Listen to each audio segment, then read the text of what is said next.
The earth moving around sun in circular orbit is acted upon by a force and hence work must be done on the earth by the force. Explain. इसका answer है no, क्योंकि problem क्या है ना कि पहले बात तो इन्हें सर्कुलर दे दिया, होता सर्कुलर पाथ नहीं होता है अर्थ का, लेकिन हम ये कह रहे हैं तो मान के चलो ये सन है और जो अर्थ है वो इसका गोल चक्कर काट रही है, तो ये ग्रेविटेशनल फोर्स सन की तरफ और ये इसका किसी भी वक्त वेलोसिटी वेक्टर, और यहाँ पे ग्रेविटेशन फोर्स सन की तरफ वेलोसिटी वेक्टर है ना। तो हम देख सकते हैं कि वेलोसिटी का फोर्स के साथ हमेशा 90 डिग्री एंगल क्रिएट हो रहा है, हमेशा, always there is a 90 degree angle with velocity.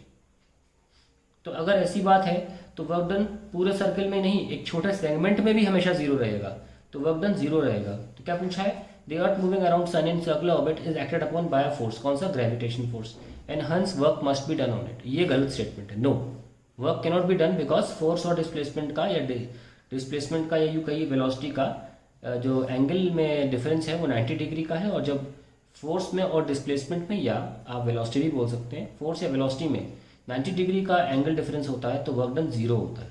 तो इसलिए ये जो स्टेटमेंट है गलत है और हमने इसको एक्सप्लेन किया है। बिकॉज देते हैं, बिकॉज हम लिखते हैं W equal to zero because F and V are perpendicular to each other, that is the final answer.